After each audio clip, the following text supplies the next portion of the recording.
തരം തിരുവേദം മനസമോദ വികാസം. ദൈവത്തിൻ്റെ അതിപരിശുദ്ധമായ നാമം വാഴ്ത്തപ്പെടുമാറാകട്ടെ. ഇന്ന് അല്പസമയം നാം ചിന്തിക്കുവാനായിട്ട് ആഗ്രഹിക്കുന്ന വിഷയം പിന്മാറ്റം എന്ന് പറയുന്ന വിഷയമാണ്. പിന്മാറ്റത്തിൻ്റെ 4 ചുവടുകൾ എന്നുള്ള വിഷയമാണ് ഇന്ന് അല്പസമയം നാം ചിന്തിക്കുന്നത്. 4 steps ഓഫ് ബാക്ക് സ്ലൈഡർ. നമുക്ക് വളരെ പരിചിതമായിരിക്കുന്ന, നാം വളരെ കേട്ടിരിക്കുന്ന ഒരു വിഷയമാണ് പിന്മാറ്റം എന്നുള്ളത്. ക്രിസ്തീയ ജീവിതത്തിൽ തന്നെ ഏറ്റവും അപകടകരമായ ഒരവസ്ഥയാണ് പിന്മാറ്റ ജീവിതം എന്നുള്ളത്. പിന്മാറ്റ ജീവിതത്തിൽ തന്നെ 3 വ്യത്യസ്തതകൾ കാണുവാനായിട്ട് സാധിക്കും, അല്ലെങ്കിൽ 3 ഘട്ടങ്ങൾ കാണുവാനായിട്ട് സാധിക്കും. ചില വ്യക്തികൾ പിന്മാറ്റത്തിലാണെന്ന് തിരിച്ചറിയാതെ സഞ്ചരിക്കുന്ന വിശ്വാസികളെ കാണുവാനായിട്ട് സാധിക്കും. ചില വ്യക്തികൾ പിന്മാറ്റത്തിലാണെന്ന് തിരിച്ചറിഞ്ഞിട്ടും മടങ്ങി വരുവാൻ കഴിയാതെ, മടങ്ങി വരുവാൻ സാധിക്കാതെ പിന്മാറ്റത്തിൽ തന്നെ തുടരുന്നു. ചില വിശ്വാസികൾ തങ്ങൾ പിന്മാറ്റത്തിലാണ് എന്ന്, അല്ലെങ്കിൽ പിന്മാറ്റത്തിലേക്ക് പോകയില്ല എന്ന് ഹൃദയത്തിൽ നിശ്ചയിച്ചിരിക്കുന്ന വിശ്വാസികൾ കാണാനായിട്ട് സാധിക്കും. അവരുടെ ഹൃദയത്തിലുള്ള ധാരണ ഞങ്ങൾ ഒരിക്കലും പിന്മാറ്റത്തിലേക്ക് പോകയില്ല എന്ന് ചിന്തിക്കുന്ന വിശ്വാസികളുമുണ്ട്. അപ്പോൾ എന്താണ് പിന്മാറ്റം എന്നുള്ളത്? ദൈവത്തിൽ നിന്ന് അകന്നു പോവുക, അല്ലെങ്കിൽ ദൈവത്തിൽ നിന്ന് തിരിഞ്ഞു പോവുക. ഇതിനെയാണ് പിന്മാറ്റം എന്ന് വിളിക്കുന്നത്. ഇന്ന് പല വിശ്വാസികളും പിന്മാറ്റത്തിലാണെന്ന് തിരിച്ചറിയാതെ പോകുന്നു. ചിലർ പിന്മാറ്റത്തിലായിട്ട് തിരിച്ചറിഞ്ഞിട്ടും മടങ്ങി വരാതെ കടന്നു പോകുന്നു. അനേക വിശ്വാസികൾ ഞങ്ങളുടെ ജീവിതത്തിൽ ഒരിക്കലും ഒരു പിന്മാറ്റം കടന്നു വരികയില്ല എന്ന് ചിന്തിച്ച് മുന്നോട്ട് പോകുന്നു. ഈ വിധത്തിൽ കടന്നു പോകുന്ന എല്ലാ വിശ്വാസികളോടും ദൈവവചനം നൽകുന്ന ഒരു ഭയനിർദ്ദേശമുണ്ട്. ഇതെല്ലാ വിശ്വാസികളും കേൾക്കേണ്ടുന്ന ഒരു ഭയനിർദ്ദേശമാണ്. 1 കൊരിന്ത്യർ ലേഖനം 10-ാം അധ്യായം 12-ാമത്തെ വാക്യത്തിൽ ഇങ്ങനെയാണ് എഴുതി വച്ചിരിക്കുന്നത്: ആകയാൽ നിൽക്കുന്നു എന്ന് തോന്നുന്നവൻ വീഴാതിരിപ്പാൻ നോക്കിക്കൊള്ളട്ടെ. ഒരുവൻ ക്രിസ്തീയ ജീവിതത്തിൽ നിൽക്കുന്നു, മുന്നോട്ട് പോകുന്നു എന്ന് അവന് തോന്നുന്നെങ്കിൽ അവൻ വീഴാതിരിപ്പാനായിട്ട് സൂക്ഷിക്കേണ്ടത് ആവശ്യമാണ്.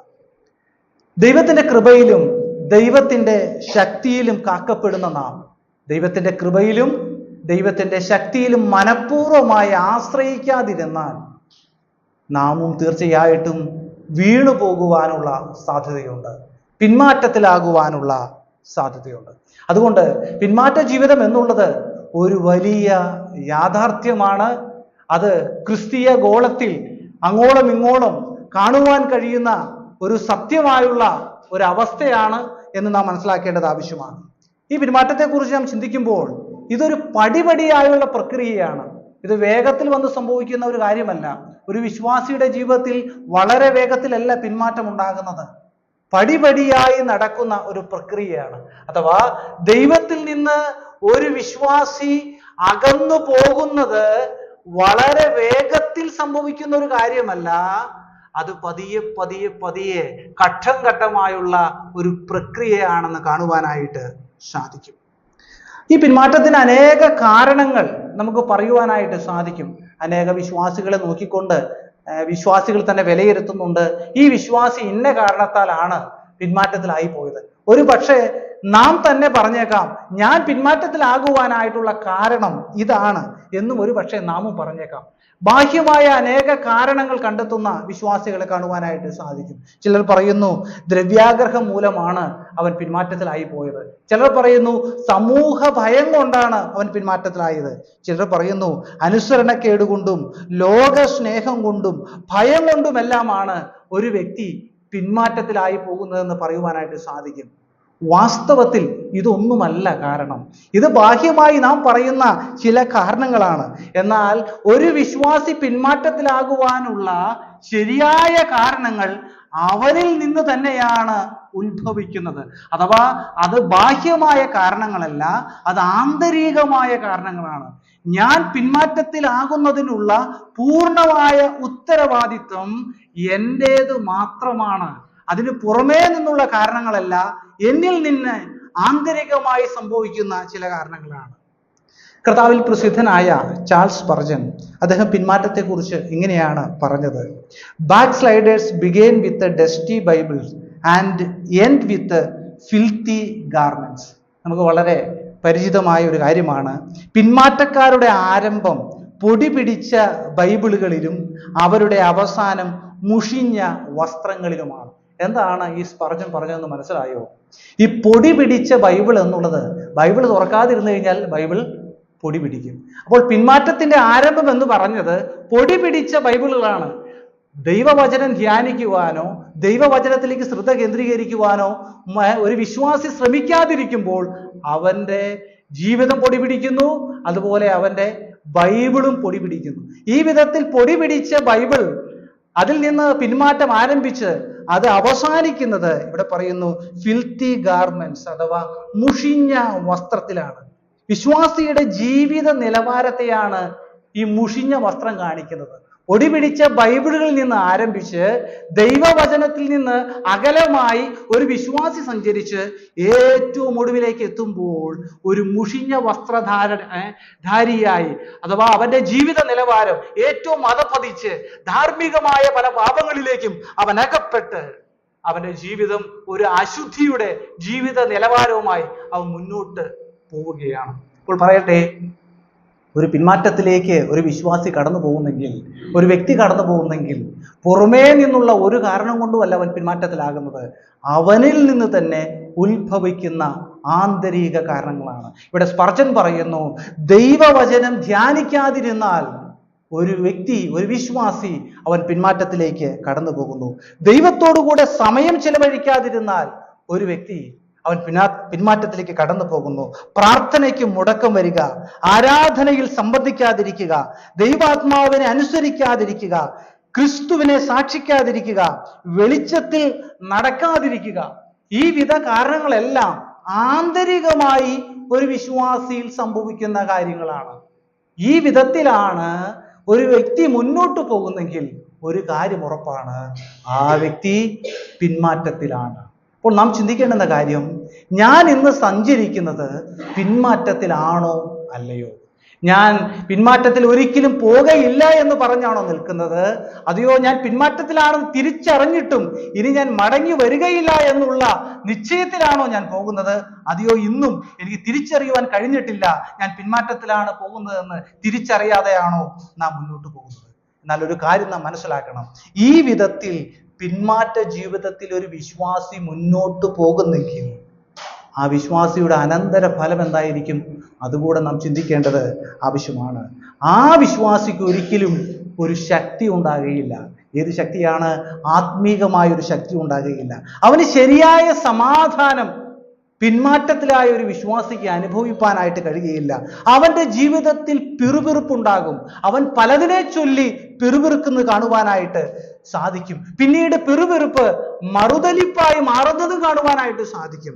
മാത്രമല്ല, അവന്റെ സ്വർഗത്തിലുള്ള അനേക പ്രതിഫലങ്ങളും നഷ്ടപ്പെടുന്നു എന്ന് കാണുവാനായിട്ട് സാധിക്കും. അവന്റെ രക്ഷ നഷ്ടപ്പെടുകയില്ല, മറിച്ച് അവന്റെ പ്രതിഫലങ്ങൾ ഇവിടെ നഷ്ടപ്പെടുന്നു. അപ്പൊ പിന്മാറ്റ ജീവിതം എന്നുള്ളത് ഏറ്റവും അപകടകരമായ ജീവിതമാണ്.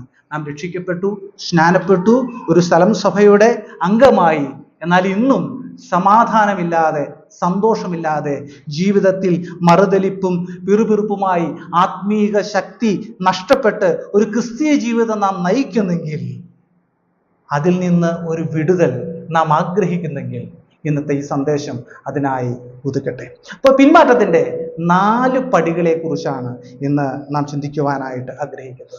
ഞാൻ മുൻപേ പറഞ്ഞു, ഒരു വ്യക്തി വളരെ വേഗത്തിലല്ല പിന്മാറ്റത്തിലേക്ക് ആകുന്നത്. ഇത് പടിപടിയായിട്ടുള്ള പ്രക്രിയയാണ്. നാം പെട്ടെന്ന് കേൾക്കുന്നു, ഒരു വിശ്വാസി ഭയങ്കരമായൊരു പാപം ചെയ്തു. നാം ചില വാർത്തകളൊക്കെ പല സമയത്ത് കേൾക്കുന്നു, ഇന്ന വിശ്വാസി വലിയൊരു പാപം ചെയ്തു, ഭയങ്കരമായ പാപമാണ്. അപ്പൊ നമുക്ക് വലിയ നടുക്കമുണ്ടാകും. അയ്യോ, ആ വിശ്വാസിക്ക് എന്തുകൊണ്ട് അത് സംഭവിച്ചു? എനിക്ക് വളരെ പരിചിതനായ വിശ്വാസിയാണല്ലോ, ഞാൻ അദ്ദേഹത്തെക്കുറിച്ച് ഇങ്ങനെയല്ലല്ലോ പ്രതീക്ഷിച്ചിരുന്നത്, ആ വ്യക്തി ഇങ്ങനെയാകുമെന്ന് ഞാൻ ഒരിക്കലും ധരിച്ചിരുന്നില്ല, എത്ര വലിയൊരു പാപമാണ് അദ്ദേഹം ചെയ്തത്. ഇത് നമ്മുടെ ഹൃദയത്തിൽ ഉണ്ടാകുന്ന ഒരു ചോദ്യമാണ്. പക്ഷെ നാം മനസ്സിലാക്കേണ്ടത്, ആ ഒരു വിശ്വാസി ആ ഒരു വലിയ പാപം ചെയ്യുന്നതിന് അനേക നാളുകൾക്ക് മുമ്പേ തന്നെ ആ വിശ്വാസിയുടെ ജീവിതത്തിൽ പിന്മാറ്റം ആരംഭിച്ചിരുന്നു. വളരെ വേഗത്തിൽ ഒരു പാപത്തിലേക്ക് ഒരു വിശ്വാസിയും വീഴുന്നില്ല. ഇത് ഘട്ടം ഘട്ടമായി ഈ പിന്മാറ്റത്തിലൂടെ കടന്നുപോയി ഏറ്റവും ഒടുവിലാണ് ഒരു ഭയങ്കര പാപം ആ വിശ്വാസിയുടെ ജീവിതത്തിൽ വന്ന് സംഭവിക്കുന്നത്. ഇത് നാം തിരിച്ചറിഞ്ഞാൽ മാത്രമാണ് ഈ കാലഘട്ടത്തിൽ പിന്മാറ്റത്തിൽ നിന്ന് മടങ്ങി വരുവാനും ഒരു വിജയകരമായ ക്രിസ്തീയ ജീവിതം നയിക്കുവാനും സാധിക്കുകയുള്ളൂ. ഇന്ന് ഞാൻ പറയാൻ ആഗ്രഹിക്കുന്ന ആ വ്യക്തി എന്നുള്ളത് പത്രോസിന്റെ ജീവിതത്തിനെ കുറിച്ചാണ്. പത്രോസിന്റെ ജീവിതത്തിൽ താൻ പിന്മാറ്റത്തിലൂടെ കടന്നുപോയി, തൻ്റെ ജീവിതത്തിൽ താൻ വെച്ച ആ പിന്മാറ്റത്തിന്റെ 4 ചൂടുകളെ കുറിച്ചാണ് പറയുവാനായിട്ട് ഞാൻ ആഗ്രഹിക്കുന്നത്. മർക്കോസിന്റെ സുവിശേഷം 14-ാം അധ്യായം അതിന്റെ 27 മുതൽ 72 വരെയുള്ള വാക്യങ്ങളിലാണ് പത്രോസിന്റെ ജീവിതത്തിൽ സംഭവിച്ച പിന്മാറ്റത്തിന്റെ അവസ്ഥകൾ കാണുവാനായിട്ട് സാധിക്കും.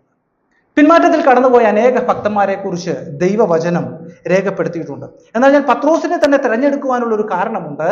പത്രോസ് പിന്മാറ്റത്തിലേക്ക് കടന്നുപോയ വ്യക്തിയാണെങ്കിലും താൻ ആ പിന്മാറ്റത്തിൽ നിന്ന് മടങ്ങി വന്ന് കർത്താവിന് ഏറ്റവും പ്രയോജനകരമായ ഒരു വിശ്വാസിയായി മാറി എന്നുള്ളത് അതുകൊണ്ട് മാത്രമാണ് പത്രോസിന്റെ ജീവിതം ഞാൻ തിരഞ്ഞെടുക്കുവാനുള്ള കാരണം.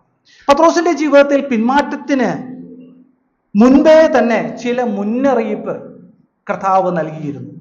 നമ്മുടെ വിശ്വാസികളുടെ ബന്ധത്തിലും ദൈവം അത് എപ്പോഴും നൽകുന്നുണ്ട്. ചില മുന്നറിയിപ്പുകൾ നമുക്ക് നൽകുന്നുണ്ട്. മർക്കോസിന്റെ സുവിശേഷത്തിൽ ആ പിന്മാറ്റത്തിന് മുൻപേ കർത്താവ് നൽകിയ ചില മുന്നറിയിപ്പുകൾ കാണുവാനായിട്ട് സാധിക്കും. മർക്കോസിന്റെ സുവിശേഷം 14-ാം അധ്യായം നമുക്ക് പരിചിതമായ ഒരു അധ്യായമാണ്.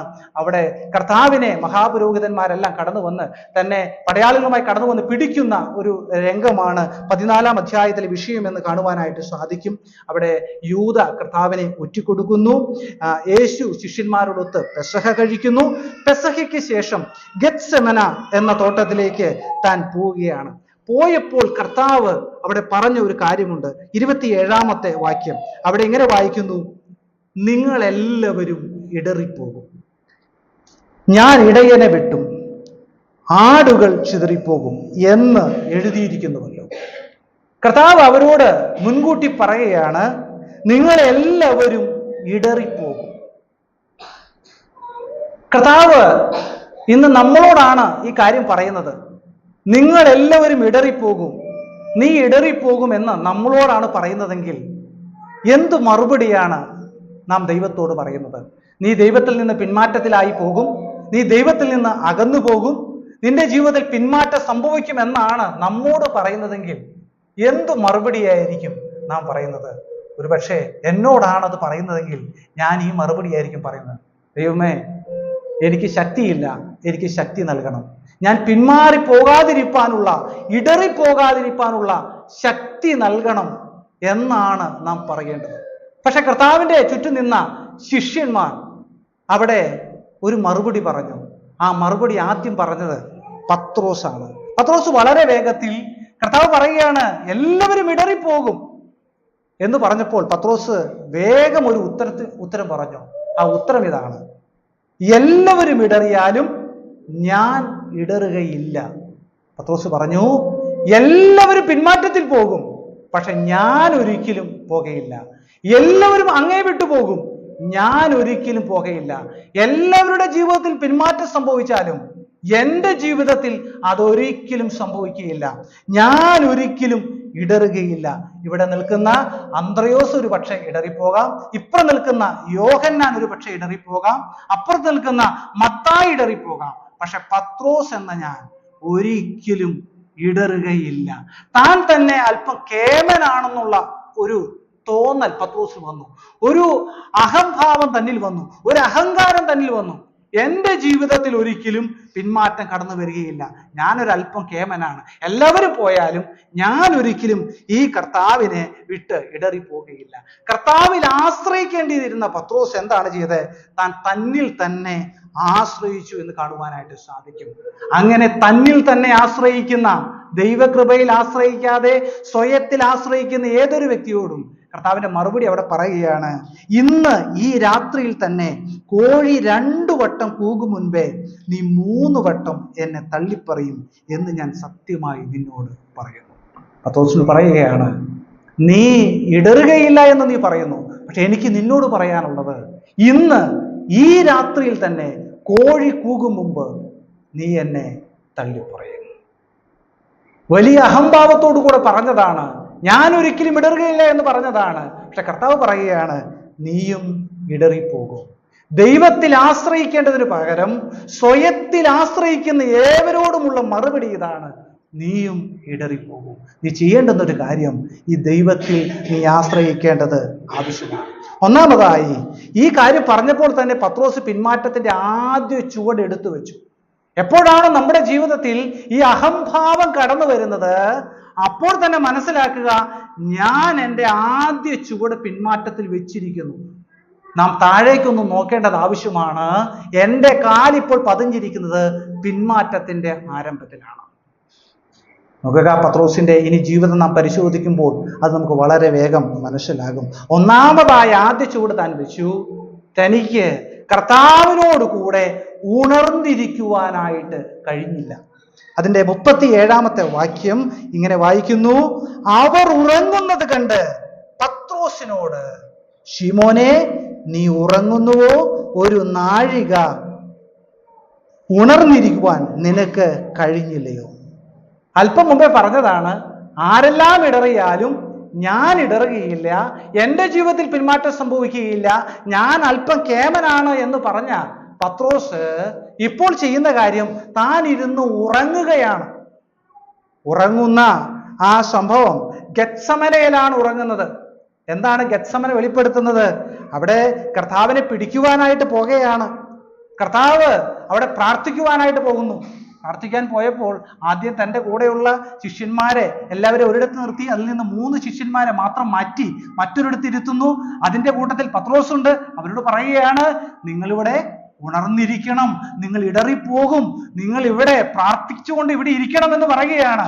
തൊട്ട് അപ്പുറത്തേക്ക് അല്പം നീങ്ങിയപ്പോൾ കർത്താവ് അവിടെ നിലമ്പാട് വീണ് പ്രാർത്ഥിക്കുകയാണ്. അവിടെ ഇങ്ങനെ വായിക്കുന്നു, എൻ്റെ ഉള്ളം മരണവേദന പോലെ അതിദുഃഖിതമായിരിക്കുന്നു. കർത്താവ് അതിദുഃഖത്തോടുകൂടെ അവിടെ കരഞ്ഞു പ്രാർത്ഥിക്കുകയാണ്. ഗെത്സമനയുടെ അനുഭവം, വരാൻ പോകുന്ന കാൽവരി ക്രൂശിലെ വലിയ വ്യത, ഇതെല്ലാം മനസ്സിലാക്കിയ കർത്താവ് അതിദുഃഖിതമായി മരണവേദന പോലെ താൻ കരഞ്ഞവിടെ നിന്ന് പ്രാർത്ഥിക്കുമ്പോൾ തൻ്റെ കൂടെ നിന്ന ശിഷ്യന്മാർ അവിടെ സുഖമായി ഉറങ്ങുന്നു.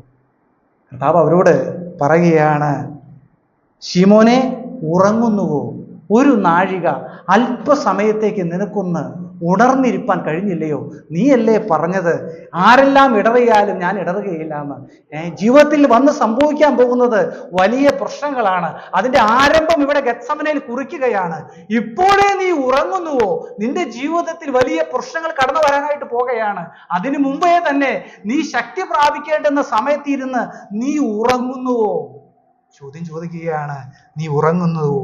അല്പസമയം നിനക്ക് ഉണർന്നിരിപ്പാനായിട്ട് കഴിയില്ലല്ലോ. കർത്താവ് പത്രോസിനെ വിളിച്ചത് നിങ്ങൾ ശ്രദ്ധിച്ചോ? ശീമോനെ നീ ഉറങ്ങുന്നുവോ? കർത്താവ് പത്രോസിനെ നീ ഉറങ്ങുന്നുവോ എന്നല്ല വിളിച്ചത്, ശീമോനെ നീ ഉറങ്ങുന്നുവോ. എന്താണ് കർത്താവ് അങ്ങനെ വിളിക്കുവാനുള്ള കാരണം? പത്രോസ് എന്ന പേരിട്ടത് കർത്താവാണ്. ശീമോൻ എന്ന പേരിട്ടത് പത്രോസിന്റെ മാതാപിതാക്കന്മാരാണ്. ഈ പേരൊരിക്കൽ മാറ്റിയതാണ്. പക്ഷെ ഇപ്പോഴും പത്രോസ് ചെയ്ത ഏത് പണിയാ? തൻ്റെ പഴയ പണിയാണ് ചെയ്തത്. പഴയ പത്രോസിന്റെ സ്വഭാവം താൻ കാണിച്ചു. കർത്താവ് അവനെ വിളിച്ചത്, ഇപ്പോൾ ഞാൻ നിനക്കിട്ട പേരിനല്ല നീ അർഹൻ. ഇപ്പോൾ എനിക്ക് നിന്നെ പത്രോസ് എന്ന് വിളിക്കുവാനല്ല തോന്നുന്നത്. ഇപ്പോൾ നീ ആരാണ്? നീ ശീമോനാണ്. നീ ഒരു പാറക്കഷ്ണമായിരുന്നു, ഇപ്പോൾ നീ പാറക്കഷ്ണമല്ല, ഇപ്പോൾ നീ ശീമോനാണ്. കർത്താവ് അവിടെ പത്രോസിനെ വിളിച്ചത്, ശീമോനെ നീ ഉറങ്ങുന്നുവോ? ഒരല്പസമയം നിനക്കൊന്ന് ഉണർന്നിരിപ്പാനായിട്ട് കഴിഞ്ഞില്ലയോ? എന്തുകൊണ്ടാണ് പത്രോസ് ഉറങ്ങിയത്? അതിന്റെ ഉത്തരവും അവിടെ പറയുന്നുണ്ട്. ആത്മാവ് ഒരുക്കമുള്ളതാണെങ്കിലും ജഡം ബലഹീനമാണ്. അതുകൊണ്ട് പരീക്ഷയിൽ അകപ്പെടാതിരിപ്പാൻ ഉണർന്നിരുന്ന് പ്രാർത്ഥിക്കുവാൻ. വരാൻ പോകുന്ന വലിയ പ്രതിസന്ധി മനസ്സിലാക്കിയ കർത്താവ് അവരോട് പറയുകയാണ്, നിങ്ങൾ ഉണർന്നിരുന്ന് പ്രാർത്ഥിക്കണം. ക്രിസ്ത്യ ജീവിതത്തിൽ പ്രതികൂലങ്ങളും പ്രതിസന്ധികളും എപ്പോഴാണ് കടന്നു വരുന്നതെന്ന് നമുക്കൊരിക്കലും പറയുവാനായിട്ട് സാധ്യമല്ല. നാം ചിന്തിക്കുന്നത് എല്ലാം സുഖമായി പോകുന്നു എന്നാണ്. ഒരിക്കലുമല്ല. എപ്പോഴാണ് ഇത് വന്ന് സംഭവിക്കുന്നത്, ഏത് നാഴികയിലാണ് ഇത് വന്ന് സംഭവിക്കുന്നത് നമുക്കറിയുകയില്ല. അതുകൊണ്ട് കർത്താവ് പറയുകയാണ്, നിങ്ങൾ ഉണർന്നിരിക്കണം, നിങ്ങൾ ഉണർന്നിരുന്ന് പ്രാർത്ഥിക്കണം. പത്രോസിനോട് ശിഷ്യന്മാരോട് പറയുകയാണ്, നിങ്ങൾ ഉണർന്നിരുന്ന് പ്രാർത്ഥിക്കണം. രണ്ടാമത് പറയുകയാണ്, പരീക്ഷയിൽ അകപ്പെടാതിരിപ്പാൻ ഉണർന്നിരുന്ന് പ്രാർത്ഥിക്കണം. ശക്തി പ്രാപിക്കേണ്ടുന്ന സമയത്താണ് ശക്തി പ്രാപിക്കേണ്ടത്. ദൈവം അതിനായി ഒരു സമയം നൽകിയിട്ടുണ്ട്. ആ സമയത്ത് തന്നെ നാം പ്രാർത്ഥിച്ച് ശക്തി പ്രാപിക്കണം. ഇവിടെ ശക്തി പ്രാപിച്ചില്ല പത്രോസ്. രണ്ടാമതും കർത്താവ് വന്നു, അവരപ്പോഴും ഉറങ്ങുകയാണ്. അപ്പോഴും അവർ സുഖമായി ഉറങ്ങുകയാണ്. അപ്പോൾ കർത്താവ് പറഞ്ഞു, നിങ്ങൾ ഈ വിധത്തിൽ ചെയ്താൽ എന്ത് സംഭവിക്കും? ഇപ്പോഴും നിങ്ങൾ ഉറങ്ങുകയാണോ? കർത്താവ് രണ്ടാമതും പ്രാർത്ഥിക്കാനായിട്ട് പോയി. മൂന്നാമതും കർത്താവ് കടന്നു വന്നു. കർത്താവ് പോയി പ്രാർത്ഥിക്കുന്നു. ഇത് ശിഷ്യന്മാർ കാണുന്നു. ശിഷ്യന്മാർ ഉറങ്ങുന്നു. മൂന്നാമത് കർത്താവ് വന്നപ്പോൾ കർത്താവ് ഒരു കാര്യം ഇങ്ങനെ പറഞ്ഞു, ഇനി നിങ്ങൾ ഉറങ്ങിക്കോ, നന്നായി ഉറങ്ങിക്കോ. ഇത് എൻ്റെ വാക്കുകളല്ല, ഇവിടെ ദൈവവചനത്തിൽ പറഞ്ഞിരിക്കുന്നതാണ്. 41-ാമത്തെ വാക്യം ഇങ്ങനെയാണ്, അവൻ മൂന്നാമത് വന്ന് അവരോട്, ഇനി ഉറങ്ങി ആശ്വസിച്ചു കൊള്ളുവിൻ, മതി, നാഴിക വന്നു, ഇതാ മനുഷ്യപുത്രൻ പാപികളുടെ കയ്യിൽ ഏൽപ്പിക്കപ്പെട്ടു. അതിന് തൊട്ടു മുകളിൽ ഒരു കാര്യം കൂടെ കർത്താവ് പറഞ്ഞിട്ടുണ്ട്. അവർ ഉറങ്ങുന്നത് കണ്ട്, അവരുടെ കണ്ണുകൾക്ക് ഭാരമേറിയിരിക്കുന്നത് കൊണ്ട് അവർ ഉറങ്ങുന്നത് കണ്ട് അവനോട് എന്തുത്തരം പറയണമെന്ന് അറിഞ്ഞില്ല. അവനോടെന്ന് പറഞ്ഞാൽ പത്രോസിനോടാണ്. ഇനി ഈ പത്രോസിനോട് എന്ത് ഉത്തരം പറയണമെന്ന് കർത്താവ് അറിഞ്ഞില്ല. അറിയാത്തത് കൊണ്ടാണോ? അല്ല. മൂന്നാമത്തെ പ്രാവശ്യവും അവരവിടെ കിടന്ന് സുഖമായി ഉറങ്ങി. കർത്താവ് പറഞ്ഞു, ഇനി നിങ്ങൾ ഉറങ്ങിക്കോ. ശക്തി പ്രാപിക്കേണ്ടുന്ന സമയത്ത് നിങ്ങൾ ശക്തി പ്രാപിച്ചില്ല. ഇനി സംഭവിക്കാൻ പോകുന്നത്, വരാൻ പോകുന്ന വലിയ പ്രതിസന്ധിയാണ്. ഇനി അതിലേക്ക് നിങ്ങൾ കടക്കാനായിട്ട് പോകുകയാണ്. ഒരു സമയം നിങ്ങൾക്ക് നൽകിയിട്ടുണ്ട്. ആ സമയത്ത് നിങ്ങൾ ഉണർന്നിരുന്നില്ല, സുഖമായി ഉറങ്ങി. ഇനി നിങ്ങൾ പോകാൻ പോകുന്നത് വലിയ പ്രതിസന്ധിയിലേക്കാണ്. ഇനി നിങ്ങൾ സുഖമായി ഉറങ്ങിക്കോ, ഒരു പ്രശ്നവും ഇല്ല എന്നുള്ള വിധത്തിൽ കർത്താവ് അവിടെ പറയുകയാണ്. എന്നാണ് വന്ന് സംഭവിക്കാനായിട്ട് പോകുന്നത്? അവിടെ അടുത്ത സ്റ്റെപ്പ് നടക്കുന്നത്, അവിടെ പടയാളികളെല്ലാം കടന്നു വന്ന് കർത്താവിനെ പിടിക്കുവാനായിട്ട് പോകുകയാണ്. ശിഷ്യന്മാർക്ക് ഇത് എന്താണ് സംഭവിക്കുന്നതെന്ന് മനസ്സിലാകുന്നില്ല. വലിയ പ്രതിസന്ധിയാണ് വരാൻ പോകുന്നത്. കർത്താവ് 3 പ്രാവശ്യം വാണിംഗ് കൊടുത്തതാണ്, നിങ്ങൾ ഉണർന്നിരുന്ന് പ്രാർത്ഥിച്ച് ശക്തി പ്രാപിക്കണം, ശക്തി പ്രാപിക്കണം, നിങ്ങൾ എന്നോടുകൂടെ പ്രാർത്ഥിക്കണം. വരാൻ പോകുന്ന പ്രതിസന്ധിയിൽ നിങ്ങൾക്ക് നിലനിൽക്കണമെങ്കിൽ നിങ്ങൾക്ക് ശക്തി ആവശ്യമാണ്. നിങ്ങൾ ശക്തി പ്രാപിക്കണം. അവർ സുഖമായി ഉറങ്ങി. അപ്പോൾ കർത്താവ് പറയുകയാണ്, പ്രതിസന്ധി ഏറ്റവും അടുത്തെത്തി, നാഴിക വന്നു, സമയമായി, പ്രതികൂലത്തിലേക്ക് നിങ്ങൾ പ്രവേശിക്കാനായിട്ട് പോകുന്നു.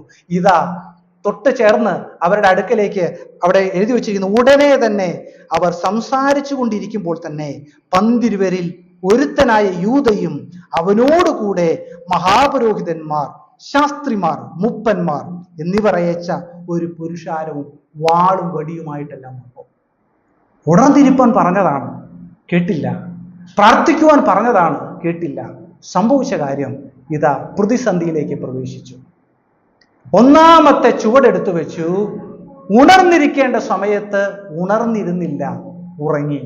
ശക്തി പ്രാപിക്കേണ്ടുന്ന സമയത്ത് ശക്തി പ്രാപിച്ചില്ല, ഉറങ്ങി. ഇത് ആദ്യ ചുവടെടുത്തു വെച്ചു. രണ്ടാമത്തെ കാര്യം, അടുത്ത ചുവട് പത്രോസ് എടുത്തു വെച്ചത് അതിൻ്റെ 50-ാമത്തെ വാക്യത്തിലാണ്. അവിടെ ഇങ്ങനെയാണ് വായിക്കുന്നത്, ശിഷ്യന്മാരെല്ലാവരും അവനെ വിട്ട് ഓടിപ്പോയി. തങ്ങളുടെ പ്രാണനാഥൻ, ഇതുവരെയും തങ്ങളുടെ കൂടെ ഇരുന്ന തങ്ങളുടെ ഗുരു, അത്ഭുതങ്ങളും അടയാളങ്ങളും എല്ലാം കണ്ട് തങ്ങളുടെ ആവശ്യങ്ങളിലെല്ലാം കൂടെ ഇരുന്ന് തങ്ങൾക്ക് വേണ്ടതെല്ലാം നൽകിയ തങ്ങളുടെ പ്രാണനാഥനെ ഇതാ അവിടെ പടയാളികൾ പിടിച്ചു. ഇത് കണ്ട് പ്രാർത്ഥിക്കുവാനല്ല അവർ തുനിഞ്ഞത്, അവരെല്ലാവരും അവനെ വിട്ട് ഓടിപ്പോയി. ആരെല്ലാം ഇടറിയാലും ഞാൻ ഇടറുകയില്ല എന്ന് പറഞ്ഞ പത്രോസും അവിടെ ഓടി. എന്ത് സംഭവിച്ചാലും എൻ്റെ ക്രിസ്ത്യ ജീവിതത്തിൽ ഒരു കുഴപ്പവും വരികയില്ല എന്ന് പറഞ്ഞ പത്രോസും അവിടെ ഓടി എന്ന് കാണുവാനായിട്ട് സാധിക്കും. ആത്മീക ഉറക്കം സംഭവിച്ചു കഴിഞ്ഞാൽ പ്രതിസന്ധികളിലും പ്രതികൂലങ്ങളിലും ഒരു വിശ്വാസിക്ക് പിടിച്ചു നിൽക്കുവാനായിട്ട് കഴിയുകയില്ല. കാരണം ശക്തിയില്ല. ശക്തി സംഭരിക്കേണ്ട സമയത്ത് ശക്തി സംഭരിച്ചില്ല. ഓടുന്ന ഒരു വിശ്വാസിയെ കാണാനായിട്ട് സാധിക്കും. കർത്താവിനെ വിട്ട് ഓടിപ്പോകുന്ന ഒരു വിശ്വാസി. പത്രോസോട് പറഞ്ഞതാ, പരീക്ഷയിൽ അകപ്പെടാതിരിപ്പാൻ സൂക്ഷിച്ചുകൊള്ളാൻ പറഞ്ഞതാ, ഉണർന്നിരുന്ന് പ്രാർത്ഥിക്കാൻ പറഞ്ഞതാ. പക്ഷെ പരീക്ഷ കടന്നു വന്നു, സൂക്ഷിച്ചില്ല, പ്രാർത്ഥിച്ചില്ല.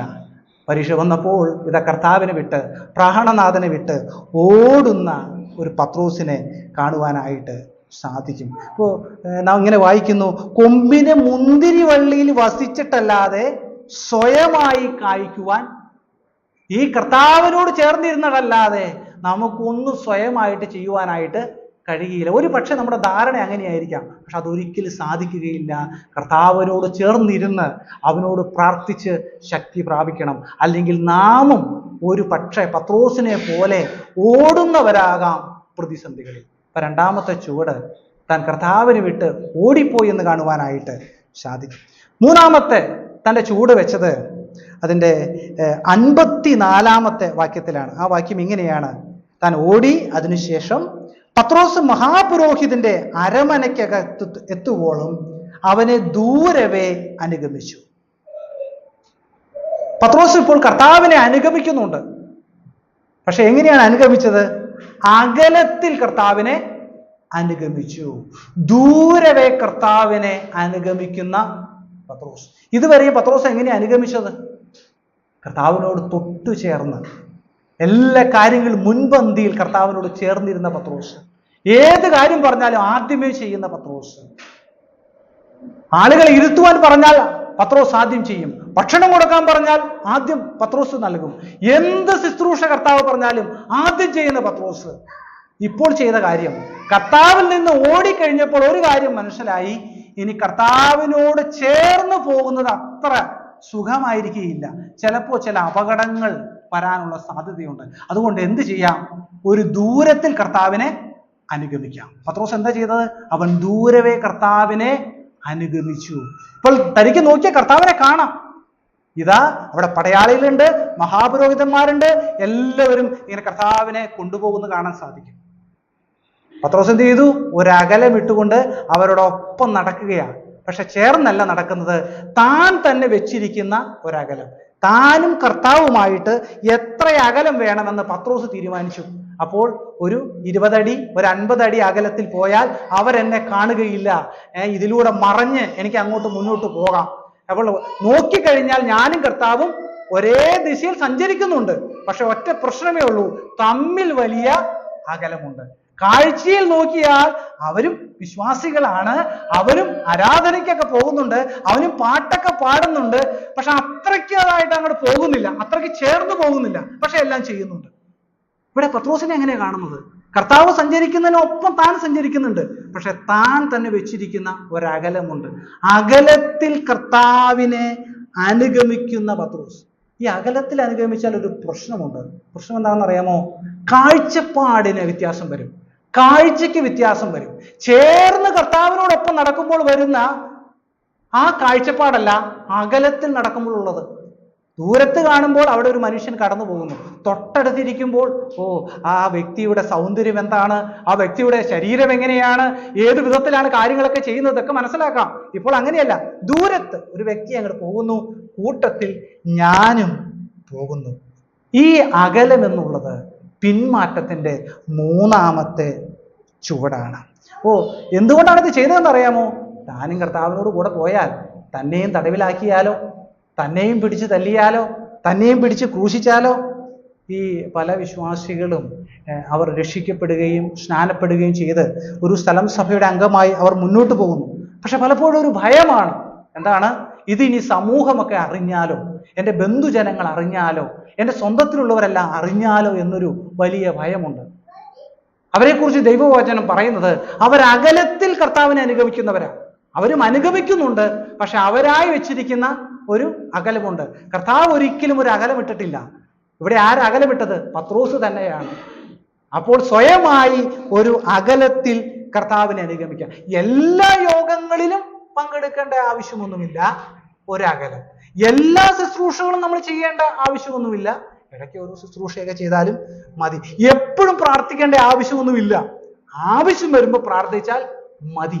ഇതൊരു അകലമാണ്, കർത്താവുമായി ഒരു വിശ്വാസി ഇടുന്ന ഒരു അകലം. അപ്പോൾ ഒരു കാര്യം മനസ്സിലാക്കുക, ഈ വിധത്തിലാണ് ഒരു അകലത്തിൽ നാം മുന്നോട്ട് പോകുന്നതെങ്കിൽ നാമും പിന്മാറ്റത്തിന്റെ ചുവടിൽ തന്നെയാണ്. നമ്മുടെ ക്രിസ്തീയ ജീവിതവും ഇപ്പോൾ കടന്നു പോകുന്നത് ഒരു പിന്മാറ്റത്തിലാണ്. ദൂരസ്ഥരായിരുന്ന നമ്മെ സമീപസ്ഥരാക്കിയാണ് കർത്താവ് വെച്ചിരിക്കുന്നത്. പക്ഷെ നാം ഇപ്പോഴും ചിന്തിക്കുന്നത് അല്പം അകലത്തിൽ ഇനി പോയാൽ മതി. നാലാമത്തെ ചുവട് എന്നുള്ളത് ഏറ്റവും അപകടകരമായ ചുവടാണ്. ഒന്നാമത് ഉറങ്ങിയ പത്രോസ്, 2 കർത്താവിനെ വിട്ട് ഓടിപ്പോയ പത്രോസ്, 3 കർത്താവിനെ അകലത്തിൽ അനുഗമിക്കുന്ന പത്രോസ്. നാലാമത്തെ പത്രോസിന്റെ ചുവട് എന്നുള്ളത് കർത്താവിനെ അറിയാത്ത പത്രോസ്. പത്രോസിന് ഇപ്പോൾ കർത്താവിനെ അറിയുകയില്ല. ഈ കർത്താവ് ആരെന്ന് പോലും അറിയാത്ത ഒരു പത്രോസ്. അവിടെ 71 വാക്യം, കർത്താവിനെ അവിടെ മഹാപുരോഹിതന്മാരെല്ലാം ചേർന്ന് പിടിച്ച് ന്യായവിസ്താരമെല്ലാം ചെയ്യുന്നു, തന്നെ തല്ലുന്നു, തന്നെ അടിക്കുന്നു, കർത്താവിനെ അവർ പരിഹസിക്കുന്നു. വേദനയിലൂടെ കർത്താവ് കടന്നു പോകുന്നു. ഈ സമയത്ത് പത്രോസ് പറഞ്ഞ ഒരു കാര്യമുണ്ട് ഈ കർത്താവിനെ കുറിച്ച്. 71 വാക്യം ഇങ്ങനെയാണ്: നിങ്ങൾ പറയുന്ന മനുഷ്യനെ ഞാൻ അറിയുന്നില്ല എന്ന് അവൻ പ്രാകുവാനും ആണയിടുവാനും തുടങ്ങി. കർത്താവിനെ അകലത്തിൽ അനുഗമിച്ച പത്രോസ് ഇപ്പോൾ എത്തി നിൽക്കുന്നത് ഇങ്ങനെ ഒരു ദൈവമുണ്ടെന്ന്, ഇങ്ങനെ ഒരു കർത്താവുണ്ടെന്ന് ഞാൻ അറിയുന്നത് പോലുമില്ല. എനിക്ക് യേശുവിനെ അറിയില്ല, ഞാനും യേശുവുമായിട്ട് ഒരു ബന്ധവുമില്ല. നിങ്ങൾ പറയുന്ന ഒരു യേശു ഉണ്ടെന്ന്, പക്ഷെ ഞാൻ പറയുന്നു എനിക്ക് യേശുവിനെ അറിയുക പോലും ഇല്ല. അകലത്തിൽ കർത്താവിനെ അനുഗമിച്ചപ്പോൾ തൻ്റെ ഇരിപ്പിൽ വരെ ചെറിയ വ്യത്യാസം വന്നു പത്രോസിന്റെ. അപ്പൊ പത്രോസ് ഇരിക്കുന്നത് എവിടെയാണെന്ന് അറിയാമോ? 54 വാക്യം ഇങ്ങനെ എഴുതിയിരിക്കുന്നു: പത്രോസ് അരമനയ്ക്കകത്തെത്തുവോളം അവിടെ ദൂരവേ അനുഗമിച്ചു, ഭൃത്യന്മാരോട് ചേർന്ന് തീ കാഞ്ഞുകൊണ്ടിരുന്നു. 66 വാക്യം: പത്രോസ് താഴെ നടുമുറ്റത്തിരിക്കുമ്പോൾ മഹാപുരോഹിതന്റെ ബാല്യക്കാരത്തികളിൽ ഒരുത്തി വന്ന് പത്രോസ് തീ കായുന്നത് കണ്ട് അവനെ നോക്കി. ഇപ്പോൾ താൻ ഇരിക്കുന്നത് കർത്താവിനെ പല പ്രാവശ്യം മാറി മാറി പടയാളികൾ പോയി പ്രഹരിച്ചതിന് ശേഷം മടങ്ങി വരും. അതിനുശേഷം തീ കായുകയാണ്. തീ കായുമ്പോൾ അവർ പറയുന്നത്, ഞാനാണ് ഇത്ര പ്രഹരം ആ നസറേയനായ യേശു എന്ന് പറയുന്ന വ്യക്തിക്ക് കൊടുത്തത്. ആരാണിത് കേട്ടുകൊണ്ടിരിക്കുന്നത്? തീ കാഞ്ഞുകൊണ്ട് ചേർന്നിരിക്കുന്ന പത്രോസും അത് കേൾക്കുകയാണ്. അദ്ദേഹവും കൈയടിച്ച് കാണാം. വളരെ നന്നായി, അപ്പോൾ നീയാണല്ലേ കർത്താവിനെ 10 പ്രാവശ്യം തല്ലിയത്. അടുത്ത വ്യക്തി വരിക, പടയാളി. അവനും പറഞ്ഞു കാണാം, ഞാനാണ് കർത്താവിനെ ചാട്ടവാറിന് പ്രത്യേകമായി അടിച്ചത്, ഞാനാണ് അവന്റെ മുഖത്ത് തുപ്പിയത്, ഞാനാണ് അവനെ പരിഹസിച്ചത്, ഞാനാണ് അവന്റെ മുഖത്തിടിച്ചത്. പത്രോസും ഇത് കേട്ട്, കൊള്ളാം, നീ നല്ലൊരു പടയാളിയാണ്, നീ ഇതെല്ലാം നന്നായി ചെയ്തല്ലോ. അപ്പോൾ തന്നോടൊരു ചോദ്യം, നിന്നെയും കണ്ടിട്ടുണ്ടല്ലോ കർത്താവിനോട് കൂടെ, നീയും ഇതിനു മുമ്പ് അവരുടെ കൂടെ സഞ്ചരിച്ചിട്ടുണ്ടല്ലോ. ഒരു ബാല്യക്കാരത്തി പറയുക, നിന്നെയും കണ്ടിട്ടുണ്ട്, നീ യോഗത്തിന് പോകുന്നത് ഞാൻ കണ്ടിട്ടുണ്ടല്ലോ, നിന്റെ കയ്യിലും ബൈബിൾ ഞാൻ കണ്ടിട്ടുണ്ടല്ലോ, നീയും പ്രാർത്ഥിക്കുന്നത് കണ്ടിട്ടുണ്ടല്ലോ, നീ ഇന്നാളൊരു ക്യാമ്പിന് പോയത് ഞാൻ കണ്ടതാണല്ലോ, നീയും ഈ പാട്ടൊക്കെ പാടുന്ന വ്യക്തിയല്ലേ, നീ രക്ഷിക്കപ്പെട്ടു എന്നാണല്ലോ കേട്ടത്, നീ സ്നാനപ്പെട്ടു എന്ന് ഞാൻ കേട്ടിരുന്നല്ലോ. ഇവിടെ പത്രോസ് പറയുകയാണ്, നിങ്ങൾ പറയുന്ന മനുഷ്യനെ ഞാൻ അറിയുന്നില്ല. ഒരിക്കൽ പത്രോസ് പറഞ്ഞു, നീ ജീവനുള്ള ദൈവത്തിന്റെ പുത്രനാകുന്ന ക്രിസ്തു എന്ന് ഞാൻ അറിയുന്നു. നിങ്ങൾ എന്നെ കുറിച്ച് ആരെന്ന് ചോദിക്കുന്നു? പത്രോസ് പറഞ്ഞു, നീ ജീവനുള്ള ദൈവത്തിന്റെ പുത്രനായ ക്രിസ്തു. ഇപ്പോൾ പത്രോസ് പറയുകയാണ്, നീ ജീവനുള്ള ദൈവത്തിന്റെ പുത്രനായ ക്രിസ്തുവല്ല, അവൻ ഏതോ ഒരു മനുഷ്യൻ, അവൻ ദൈവമൊന്നുമല്ല, അവൻ ദൈവത്തിന്റെ പുത്രനൊന്നുമല്ല, ഏതോ ഒരു മനുഷ്യൻ. ആ മനുഷ്യനെ ഞാൻ അറിയുന്നില്ല. ഞാൻ ഈ ദൈവവുമായിട്ട് ഒരു ബന്ധവുമില്ല, എനിക്കറിയില്ല നിങ്ങൾ പറയുന്ന നസ്രയനായ ദൈവത്തിനെ. അതിനുശേഷം താൻ പറഞ്ഞു, അവൻ പ്രാകുവാനും ആണയിടുവാനും തുടങ്ങി. അവനിത് സംഭവിക്കണം. അവൻ കുറെ ആളുകളെ അത്ഭുതപ്പെടുത്തി, അത്ഭുതങ്ങൾ കാണിച്ചു. 5 അപ്പം കൊണ്ട് 5000 പേരെ പോഷിപ്പിച്ചു. അവന്റെ കൂടെ കുറെ ശിഷ്യന്മാർ നടന്നു. അവർക്കൊക്കെ എന്ത് സംഭവിച്ചു? അവരും ഓടിപ്പോയില്ലേ? പ്രശ്നം വന്നപ്പോൾ അവർ ഓടിയില്ലേ? അവൻ ഈ മരണശിക്ഷ തന്നെ കിട്ടണം. അവൻ പ്രാകുവാൻ തുടങ്ങി. ആരെക്കുറിച്ച്? ഇതുവരെ പ്രാണനാഥനായി ഹൃദയത്തോട് ചേർത്ത് വെച്ച ആ നസ്രയനായ യേശു, തങ്ങളുടെ ഗുരുനാഥൻ, തങ്ങളുടെ ആത്മസ്നേഹിതൻ, തങ്ങളുടെ ദൈവത്തെ അവൻ പറയുന്നു, ആ മനുഷ്യനെ ഞാൻ അറിയുന്നില്ല എന്ന് പറഞ്ഞ് അവൻ പ്രാകുവാനായിട്ട് തുടങ്ങി. അവൻ ദൈവമല്ല, അവൻ ദൈവപുത്രനല്ല, ഏതോ ഒരു മനുഷ്യനാണ്. ഞാൻ ചോദിക്കട്ടെ, പിന്മാറ്റത്തിലൂടെയാണ് നാം സഞ്ചരിക്കുന്നതെങ്കിൽ നമ്മളുടെയും ഒടുവിലത്തെ അവസ്ഥ ഇതാണ്. ഈ ദൈവത്തെ ഞാൻ അറിയുകയില്ല, ഈ ദൈവവുമായിട്ട് ഞാൻ ഒരു ബന്ധവുമില്ല, ഈ ദൈവത്തിനോടുകൂടെ ഞാൻ സഞ്ചരിച്ചിട്ടില്ല. അവൻ ദൈവമെന്ന് നിങ്ങൾ പറയുന്നു, പക്ഷെ ഞാൻ പറയുന്നു ഇതൊരു ദൈവമേ അല്ല. പത്രോസിന്റെ ജീവിതത്തിൽ 4ാമത്തെ ചുവട് വെച്ചപ്പോൾ ഏറ്റവും അപകടകരമായ അവസ്ഥയിലൂടെ താൻ സഞ്ചരിച്ചു. അപ്പോൾ സംഭവിച്ച കാര്യം എന്താണെന്നറിയാമോ? ഈ വാക്ക് പറഞ്ഞു തീർന്നതിന് ശേഷം കർത്താവ് അവനെ ഒന്ന് നോക്കി.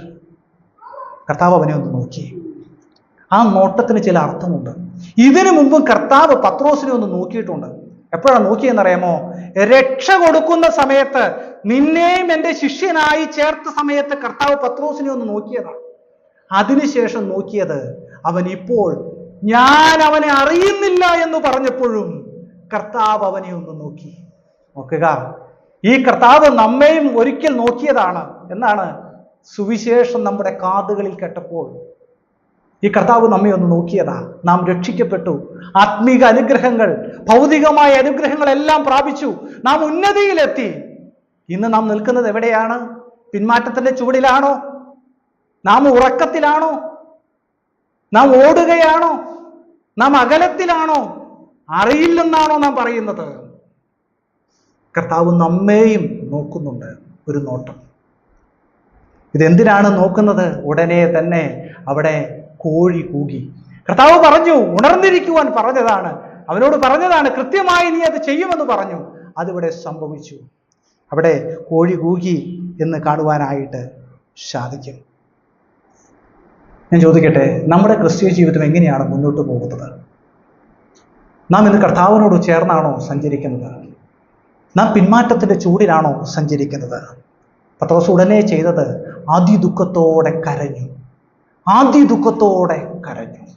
പിന്മാറ്റത്തിൽ നിന്ന് മടങ്ങി വരുവാനുള്ള ഏക പോംവഴി എന്നുള്ളത് ഈ കർത്താവിൻ്റെ മുൻപാകെ കരയുക എന്നുള്ളതാണ്. അവന്റെ മുൻപാകെ ഹൃദയത്തെ പകരുക എന്നുള്ളതാണ്.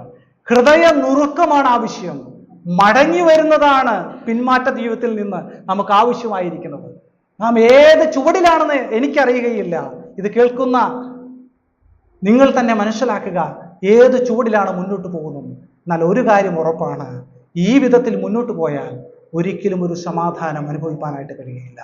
ഈ പിന്മാറ്റത്തിൽ നിന്ന് മടങ്ങി വരേണ്ടത് ആവശ്യമാണ്. പത്രോസ് എന്താണ് ചെയ്തത്? താൻ അതിദുഃഖത്തോടുകൂടെ താൻ കരഞ്ഞു. ആ പിന്മാറ്റത്തിൽ നിന്ന് താൻ മടങ്ങി വന്നു. പിന്മാറ്റത്തിൽ നിന്ന് മടങ്ങി വരുവാൻ ഒരു ദുഃഖം ആവശ്യമാണ്. ഈ പിന്മാറ്റത്തിൽ പോയ പത്രോസ് പിന്മാറ്റത്തിൽ നിന്ന് മടങ്ങി വന്നപ്പോൾ താൻ ചെയ്തത് എന്താണെന്ന് അറിയാമോ? തൻ്റെ ഒറ്റ പ്രസംഗത്തിൽ 3000 പേരാണ് രക്ഷിക്കപ്പെട്ടത്. തൻ്റെ മരണം എങ്ങനെയായിരുന്നു എന്നറിയാമോ? തല കീഴായി തന്നെ ക്രൂശിച്ചു.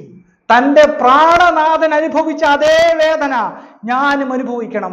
ഒരിക്കൽ ഞാൻ അവനെ തല്ലിയവരോട് ചേർന്നിരുന്നു കൊണ്ട് അവനെ അറിയുകയില്ല എന്ന് പറഞ്ഞ് പ്രാകുവാനും ആണയിടുവാനും തുടങ്ങിയ ഞാൻ, അത് ചെയ്ത ഞാൻ, ഇന്ന് എൻ്റെ പ്രാണനാഥൻ മരിച്ചതുപോലെ തന്നെ മരിക്കണം.